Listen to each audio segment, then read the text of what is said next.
السلام علیکم ورحمۃ اللہ وبرکاتہ۔ دوستو کیسے ہو؟ امید کرتا ہوں کہ آپ سب ٹھیک ٹھاک ہوں گے۔ دوستو آج میں آپ لوگوں کو جماع کے آداب اور جدید سائنس ان کے حوالے سے کچھ بتانا چاہتا ہوں۔ امام احمد رحمۃ اللہ علیہ فرماتے ہیں کہ دوسرے لوگوں کی موجودگی میں عورت کا بوسہ لینا، اس سے لپیٹنا اور بغل گیر ہونا بھی ٹھیک نہیں۔ ان سارے باتوں کو چپ چپا کر ہی کرنا چاہیے، مجھ کو یہی پسند ہے۔ اس حوالے سے ڈاکٹر ہوک اور ڈاکٹر سنلیپ کی ایک وارننگ ہے۔ یہ دونوں ڈاکٹر آسٹریلیا کے مشہور یونیورسٹی آئزیک کے ریسرچ اسکالر ہیں۔ ان کی سالہ سال کی تحقیق مختلف جرائد میں شائع ہوئی ہے۔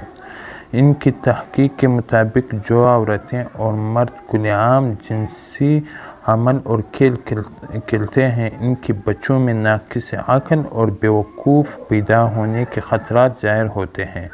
مذکورہ ڈاکٹر نے پورے یورپ کو انتباہ کیا ہے کہ اگر تم اپنی صحت اور تندرستی کی بقا چاہتے ہو اور اپنے اولاد کی سلامتی چاہتے ہو تو فوراً اس عمل کو ترک کریں۔ مزید تحقیق کرتے ہوئے انہوں نے اس بات کو واضح کیا ہے، اس عمل سے ایسی لڑکیاں زیادہ متاثر ہوتی ہیں جن کا ذہن صاف اور شفاف ہوتا ہے، لیکن نفسیاتی طور پر اس عمل کو بار بار دیکھنے سے ان کا ذہن جنس کی طرف مکمل مائل اور متوجہ ہو جاتا ہے۔ اور جماع کے وقت بولنا۔ دوستو جماع کے وقت بولنا اور بات کرنا مکروہ ہے۔ حضور اقدس صلی اللہ علیہ وآلہ وسلم نے فرمایا کہ عورتوں سے مجامعت کے وقت زیادہ نہ بولو، اس لیے کہ اس وجہ سے ہونے والے اولاد کو گونگی اور لکنت دار پیدا ہوتی ہے۔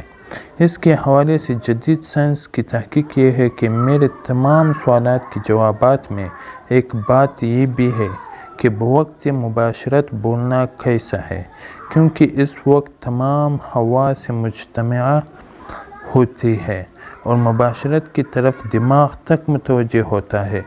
سائنس نظریے کے مطابق بوقت مباشرت ایک خاص لہر یا ریز نکل کر عورت کے جسم میں داخل ہوتے ہیں اور اس لہر کا تعلق خاموشی سے برقرار اور بولنے سے ٹوٹ جاتا ہے۔ اس ٹوٹنا جنس اور اوم کے لیے نقصان کا باعث بنتا ہے، یوں بچہ نامکمل رہ جاتا ہے۔ ایسی ویڈیو کے لیے ہمارا پیج ضرور سبسکرائب کریں اور ساتھ ہی میں بیل آئیکن والے بٹن پر بھی کلک کریں۔ اگر ویڈیو پسند آئی تو لائک اور کمنٹ ضرور کرنا۔ والسلام۔